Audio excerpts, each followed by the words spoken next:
अस्सलाम वालेकुम दोस्तों, मैं हसनैन सुहेल हूँ और मैं आपके साथ मौजूद हूँ एपीआईज का एक ट्यूटोरियल लेने के लिए। तो हम इस वीडियो के अंदर देखेंगे कि एपीआई बेसिकली होती क्या है और एपीआई को यूज़ करने का बेसिकली मकसद क्या है, हम एपीआई को कैसे बना सकते हैं। तो ये बेसिकली एक इंट्रोडक्टरी वीडियो होगी और हम इसके अंदर डॉट नेट आर्किटेक्चर को बेसिकली डिस्कस कर रहे होंगे। तो हम चलते हैं सबसे पहले अपने सोल्यूशन एक्सप्लोरर की तरफ। अगर मैं इस सबको बंद कर दूँ, क्लोज ऑल टैब्स दूँ, तो बेसिकली ये जो मेरा एक फोल्डर बना हुआ है ये एक मेरी वेब एपीआई है। और अगर मैं इसको शूट करूँ, ये थोड़ा सा टाइम लेगा पहली दफ़ा चलने में। सो एक मिनट, ये मेरी एपीआई बेसिकली का यूज़र इंटरफेस है जो कि हमने स्वैगर की एक सर्विस को यूज़ करते हुए बनाया। तो ये आप जैसा कि देख रहे हैं कि ये है एक अदद जीती जागती जिंदा एपीआई जो कि मुझे 5 मेथड्स जो है वो फराहम कर रही है। वो 5 मेथड्स क्या है? वो है get, put, post and delete. ये एक एक्स्ट्रा गेट है जो कि गेट बाय आईडी। बेसिकली ये क्या है? अगर इसका थोड़ा सा हम समझना चाहें कि एपीआई बेसिकली कर क्या रही है। एपीआई की मिसाल क्या है? एपीआई की मिसाल एक वेटर की सी है। आप कंसिडर करें अपने आप को कि आप एक होटल में बैठे हुए हैं और आपने कुछ खाना ऑर्डर करना है। तो क्या होगा? सबसे पहले आपके पास एक मेन्यू आएगा, मेन्यू के अंदर से आप डिसाइड करोगे और डिसाइड करने के बाद एक वेटर को कहोगे कि यार मुझे लेट्स से बीफ बर्गर ला के दो। वो बीफ बर्गर की रिक्वेस्ट लेके किचन में जाएगा और किचन में जाके शेफ को कहेगा कि फलाना एक यूजर बाहर आपका कस्टमर बैठा हुआ है और उसने इस बर्गर की रिक्वेस्ट की है। अगर तो आपके पास वो बर्गर और उसका मटेरियल अवेलेबल हुआ तो आप उसको एक अदद बर्गर बना के उसी वेटर के थ्रू रिक्वेस्ट का रिजल्ट जो है वो आप भेजोगे उसी वेटर के थ्रू, और वो वेटर ला के बर्गर आपको आपके एंड यूजर यानी कस्टमर को दे देगा। ये वेटर वाला जो काम है ना, बेसिकली ये कर रही होती है आपकी एपीआई। तो API stands for application programming interface. यहाँ पे कुछ काली स्क्रीन खुली हुई तो मैंने सारी टैब्स बेसिकली बंद कर दी थी। अगर मैं इसको स्टॉप करूँ तो मेरे पास यहाँ पे सारा फोल्डर बना हुआ है जिसके अंदर मैंने कोड लिखा हुआ है। और बेसिकली ये इंट्रोडक्टरी वीडियो है, मैं आपको इनसाइड व्यू दिखा रहा हूँ। इससे आगे आने वाली वीडियोस के अंदर हम इनकी कोडिंग खुद करेंगे, हम देखेंगे कि हम कैसे खुद बना सकते हैं और हम आगे इनको और मजीद डेप्थ में एक्सप्लोर करेंगे। यहाँ पे जस्ट फॉर एन इंस्टेंस अगर मैं बताना चाहूँ तो हम जब भी वेब एपीआई का प्रोजेक्ट बनाते हैं विजुअल स्टूडियो में, तो हमारे पास प्रोग्राम डॉट सी एस की क्लास आती है। बेसिकली ये वो जगह है जहाँ से आपकी वेब एपीआई रन होना स्टार्ट होती है। जब मैंने रन किया होगा तो सबसे पहले ये लाइन एग्जीक्यूट हुई होगी। ये बिल्डर का ऑब्जेक्ट बनता है, फिर उसके बाद हम सर्विसेज ऐड करते हैं। अभी आपको अगर समझ नहीं आ रही तो नो इशू, हम बाद में इनकी डेप्थ में जाएंगे, डिटेल में जाएंगे कि यहाँ पे बेसिकली हो क्या रहा होता है। और यहाँ पे चेक होता है कि अगर आपका एनवायरनमेंट डेवलपमेंट का, डेवलपमेंट वो चीज़ होती है जो कि हम अभी कर रहे हैं, जैसे कि हम डेवलप कर रहे हैं तो अभी हम टेस्टिंग कर रहे हैं, लोकल होस्ट पे चला रहे हैं। एक प्रोडक्शन का एनवायरनमेंट होता है जब आपकी लाइव, जैसे google.com, facebook.com, ये लाइव चल रही है इस वक्त, और फिर भी अगर आपने कुछ चीज़ चेंज करनी है तो प्रोडक्शन सर्वर बेसिकली होता है वो। तो अगर हाँ ये प्रोडक्शन के ऊपर होगी तो ये स्वैगर की यूआई को यूज़ नहीं करेगी। एक बड़ी इंपॉर्टेंट बात ये है कि एपीआई का कोई भी यूआई नहीं होता। एपीआई जस्ट जेसन फॉर्म में या एक्सएमएल में पुराने ज़माने में, लेकिन अब हम जेसन यूज़ करते हैं। जेसन के फॉर्मेट में डेटा को लेके जाती है, डेटा को लेके आती है। और डेटा की मिसाल क्या थी? उस बीफ बर्गर की सी थी जिसकी रिक्वेस्ट आप मारते हो वेटर को और वेटर लेके आपके पास आ जाता है। उसके बाद हमारे पास रिडायरेक्शन है, ऑथराइजेशन है, और उसके बाद हमारी ऐप रन होती है। अब देखो मेरी ऐप रन, ये मैंने इसको शूट किया और मेरे पास लोकल होस्ट खुलेगा और लोकल होस्ट के अंदर जाके मेरी स्वैगर की यूआई खुल जाएगी। ये स्वैगर की यूआई हमने यहाँ पर खुद ऐड की हुई है, क्यों? क्योंकि मुझे यूजर इंटरफेस चाहिए अपनी एपीआई को टेस्ट करने के लिए। तो मैं यहाँ पे अगर जाके गेट मेथड के ऊपर ट्राई आउट करूँ और इसको एग्जीक्यूट करूँ तो मेरे पास कुछ डेटा आएगा। पहले मैं उसको देखता हूँ। ये देखो मेरे पास कुछ रिजल्ट आया। रिजल्ट आया किस चीज़ का? मेरे पास एक आईडी रिटर्न हुआ, एक ये ऑब्जेक्ट्स की एक एरे रिटर्न हुई है और ये जेसन का फॉर्मेट है। मेरे पास आईडी रिटर्न हो रहा है, मेरे पास फर्स्ट नेम आ रहा है, लास्ट नेम आ रहा है, फिर एक दूसरा ऑब्जेक्ट है, फिर तीसरा ऑब्जेक्ट है और फिर चौथा ऑब्जेक्ट है। ये क्या थी? मेरी गेट रिक्वेस्ट थी। गेट रिक्वेस्ट का क्या मतलब होता है कि यार जो तुम्हारे पास जितना भी डेटा पड़ा ना वो लेके। अब देखो यहाँ पे नाम साफ है कि सुपर हीरोज की एपीआई है, यानी कि मेरे पास कुछ सुपर हीरोज होंगे और उनको मैंने यूज करना है और उनका डेटा मैंने मंगवाना सर्वर से। अब देखो जब मैंने गेट किया, इसको एग्जीक्यूट किया तो क्या हुआ होगा, ये चीज़ें हम देखते हैं यहाँ पे। अब मैं इसको थोड़ी देर के लिए स्टॉप कर रहा हूँ। जब भी कोई रिक्वेस्ट आपकी एपीआई को आती है तो सबसे पहले जाती है इधर कंट्रोलर के पास। कंट्रोलर के अंदर मेरे पास एक सुपर हीरोज कंट्रोलर का नाम है। एक नेमिंग कन्वेंशन है कि कंट्रोलर आपने अपनी जो नेम है उसके आगे कंट्रोलर लाजमी लिखना होगा। अब देखो जो भी रिक्वेस्ट आएगी वो सबसे पहले यहाँ पे आएगी। यहाँ पे आने के बाद वो खुद ब खुद चेक करेगी कि भाई गेट मेथड कहाँ पे बना हुआ है, और इनको हम यहाँ पे एनोटेशंस के थ्रू बताते हैं कि जो नीचे मेथड बना हुआ है अब वो गेट का मेथड है। अब इस गेट मेथड के अंदर अभी टेंशन ना लो कि क्या चल रहा है, क्या कहानी चल रही है, लेकिन मैं आपको ओवरव्यू बता रहा हूँ कि यहाँ पे मैंने डेटाबेस ये एसक्यूएल सर्वर यूज़ किया हुआ, मैं वहाँ से ये डाटा लेके आ रहा हूँ। ये कर क्या रहा है, एक मुझे लिस्ट रिटर्न कर रहा है सुपर हीरोज़ की, और वो अगर तो सुपर हीरोज़ हैं पड़े हुए तो वो मुझे ओके का स्टेटस रिटर्न करता है, और अगर नहीं है तो वो मुझे रिटर्न कर देता है कि नॉट फाउंड। बेसिकली ये ओके मुझे रिटर्न करेगा 200 का स्टेटस विच इज़ ओके, और नॉट फाउंड का हमें पता है कि स्टेटस होता है 404। इसी तरह मेरे पास आगे गेट बाय आईडी का मेथड भी बना है कि अगर मुझे कोई सुपर हीरो चाहिए जिसका कोई स्पेसिफिक आईडी है, तो मैं उसके थ्रू भी अपना जो सुपर हीरो है वो लोकेट कर सकता हूँ। कैसे करें, इसको हिट करता हूँ दोबारा, और मैं अब जाके यूज़ करूँगा गेट बाय आईडी का मेथड, और उसके थ्रू मैं अपने जो भी मेरे पास पड़े हुए होंगे सुपर हीरोज, अगर वो आईडी मैच हुआ तो मुझे वो वाला सुपर हीरो ला के दे देगा। आप इसमें आके देख लेते हैं। दोबारा से मेरे पास स्वैगर की यूआई खुल गई। यहाँ पे गेट बाय आईडी है। मैंने देखा था कि मेरे पास आईडी 1 के नाम से कोई ना कोई सुपर हीरो पड़ा हुआ है। मैं इसको ट्राई इट आउट करूँगा, यहाँ पे जाके लिखूंगा 1, इसको एग्जीक्यूट करूँगा। यहाँ पे सबसे पहले तो आपको देखना चाहिए कि रिक्वेस्ट कहाँ,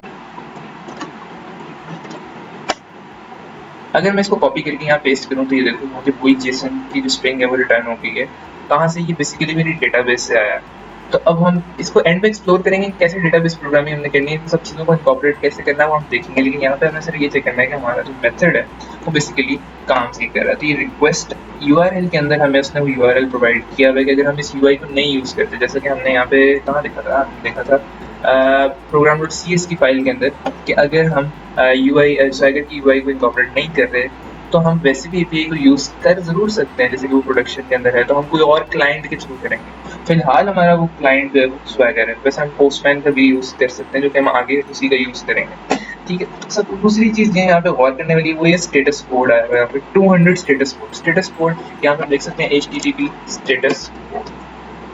ये देखो हमारे पास बहुत सारे स्टेटस कोड आ जाएंगे। MDN मोज़िला की हमारे पास वेबसाइट आ गई, ये देखिए बता रहे हैं इन्फॉर्मेशन रिस्पॉन्सेज होते हैं 100 से लेकर 199 तक। इन्फॉर्मेशन रिस्पॉन्सेज है, सक्सेस रिस्पॉन्सेज 200 से लेकर 299 तक होते हैं। अगर मैं इसको क्लिक करूँ तो यहाँ पे मेरे पास आएगा कि 200 means okay, 201 means created, 202 accepted. जब हम पोस्ट का अभी देखेंगे कि हमारा जो मेथड काम कर रहा है तो वो 201 रिटर्न करेगा। उसका मतलब होगा कि आपने जो ऑब्जेक्ट बनाया वो डेटाबेस में क्रिएट हो गया। अब वो हम कैसे करेंगे, हम यहाँ पे आते हैं।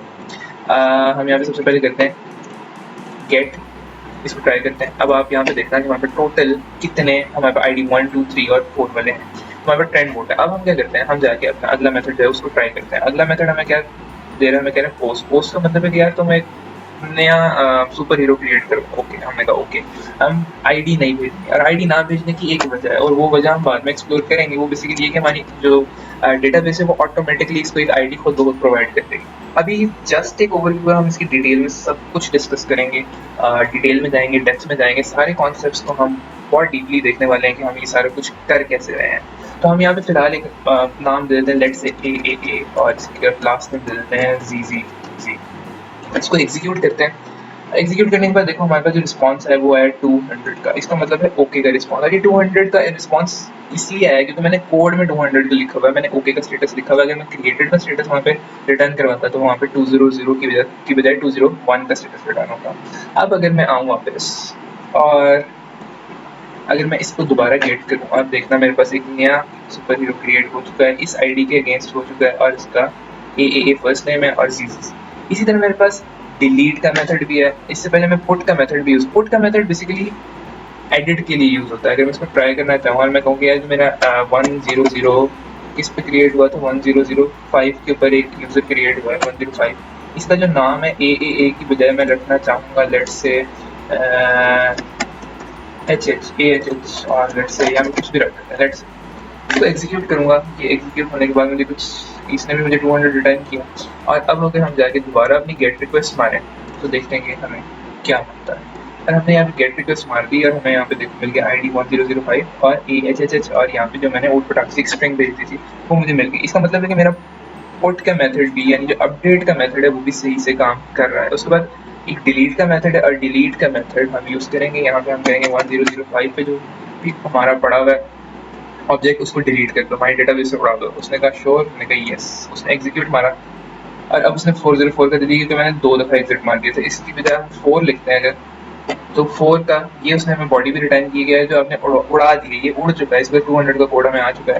तो यार आईडी 4 के आगे जो फ्रेंड कोड था ये उड़ चुका है, सक्सेसफुल स्टेटस आ चुका है। अच्छा, मैंने कहा ओके, अगर मैं इसको दोबारा एग्जीक्यूट करूंगा तो वो मुझे 404 रिटर्न करेगा, और 404 इसलिए रिटर्न किया कि उसने कहा नॉट फाउंड इसलिए दे रहा है कि हम पिछली स्टेप के अंदर इसको उड़ा चुके हैं, तो उड़ी हुई चीज़ तो दोबारा आ नहीं सकती हमारे पास, ठीक है। तो अगर अब मैं यहाँ पे जाके गेट रिक्वेस्ट मारूँ तो मेरे पास आईडी 3 तक मेरी एक एरे रिटर्न होगी। इसके अंदर मेरे पास 3 ऑब्जेक्ट्स बेसिकली पड़े हुए हैं, और ये ऑब्जेक्ट किसी भी किस्म के हो सकते हैं। It was just a sample जिसके अंदर हमने सुपर हीरोज जो कि हमारे मार्वल के सुपर हीरो, स्पाइडर सुपर और अमेरिकन हल्क टाइप लोग, इनका हमने एक छोटा सा ऑब्जेक्ट बना के अंदर रिटर्न करवाने की कोशिश की है। अच्छा, अब ये बेसिकली फॉर्मेट कौन डिफाइन कर रहा है? मैंने शुरू में बात की कि हम MVC आर्किटेक्चर को फॉलो कर रहे हैं। अब MVC में M स्टैंड्स फॉर मॉडल, और मॉडल क्या है अब हम जाके मॉडल को भी एक नज़र मार लेते हैं, और उसके बाद इस वीडियो को हम समरी के साथ एंड करते हैं। ये मैंने यहाँ पे सुपर हीरोज का एक मॉडल बनाया हुआ। Model is just a class, nothing else. Model MVC के अंदर मॉडल व्यू एंड कंट्रोलर होता है। MVC कंट्रोलर को हम देख के आए कि सारी रिक्वेस्ट जो है वो हैंडल कर रहा है, और उसके बाद यहाँ पे बेसिकली मेरी एक क्लास है। क्लास से आगे मॉडल का कोई ताल्लुक नहीं है। क्लास बेसिकली सुपर जो हमारे पास मॉडल है, मॉडल सिर्फ ये बता रहा होता है कि जो आप ऑब्जेक्ट है जिसके साथ डील करने जा रहे हैं उसकी नेचर क्या है, उसके अंदर क्या क्या एट्रीब्यूट्स होने वाले हैं। तो हमने यहाँ पे सिर्फ 3 ही एट्रीब्यूट्स डिफाइन किए हैं, और वही हमें वहाँ पे गेट भी हो रहे थे, वही हमें वहाँ पे पोस्ट भी हो रहे थे। हमने कहा यार उसका एक आईडी होगा, वो इंटीजर टाइप का होगा, एक स्ट्रिंग टाइप का उसका फर्स्ट नेम होगा, और उसको हमने इनिशियलाइज किया हुआ है एक एम्प्टी स्ट्रिंग के साथ, और उसके बाद एक उसका लास्ट नेम होगा। तो यहाँ पे कहानी खत्म हो जाती है मॉडल की, और हमने यहाँ पे देख लिया कंट्रोलर। तो अब आपके दिमाग में होगा कि यार व्यू तो आपने कुछ बताया नहीं। तो मेरी जान, यहाँ पे मैं एक बात बता दूँ कि व्यू नामी चीज़ APIs के अंदर एग्जिस्ट नहीं करती। फिर बता रहा हूँ, व्यू नामी चीज़ APIs के लिए एग्जिस्ट नहीं करती। अब यहाँ पे अगर मैं इसको बंद करूँ, और ये ऊपर एक फ्रंट एंड नाम का मैंने एक और प्रोजेक्ट बनाया हुआ था, ये देखो यहाँ पे तुम्हें मॉडल्स भी मिलेंगे, व्यूज भी मिलेंगे, और कंट्रोलर्स भी मिलेंगे। ये एक MVC प्रोजेक्ट है जिसके अंदर मैं इस API को कंज्यूम कर सकता हूँ, और फिर यहाँ पे मैं व्यूज रिटर्न करवा सकता हूँ। ठीक हो गया? तो ये एक सेपरेट कहानी है, हम देखेंगे, सब कुछ देखेंगे, डेप्थ में एक्सप्लोर करेंगे, APIs बनाएंगे, APIs के क्लाइंट्स बनाएंगे, और APIs को यूज करके दिखाएंगे। तो अब तक इस वीडियो में सिर्फ इतना ही। It was just an introduction कि API क्या है, कैसे यूज हो रही है।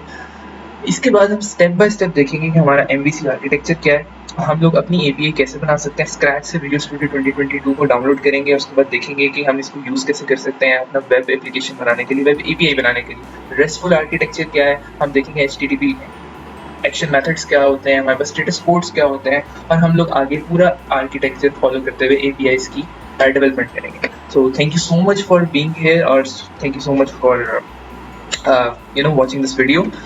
If you have any kind of questions, any kind of queries, I know ये थोड़ी सी abrupt सी वीडियो थी, क्योंकि मैं सिर्फ एक ब्रॉड एंड ओवरव्यू देना चाह रहा था कि हम उम्मूमन देखते हैं यूट्यूब पे वीडियोस जो पड़ी हुई मैं देख रहा था, उसके अंदर इस तरह का इंट्रोडक्शन नहीं होता कि जिसके अंदर आपको कोड के साथ साथ कोई इंट्रोडक्शन दे रहा हो। तो कहानी सिंपल है, वो ये याद रखना कि हमारे पास वेटर का काम जो है वो बेसिकली ये कंट्रोलर यहीं पे कर रहा है। ठीक है, ये रिक्वेस्ट लेके जाता है और मॉडल से हमारे पास डेटा लेके आ जाता है।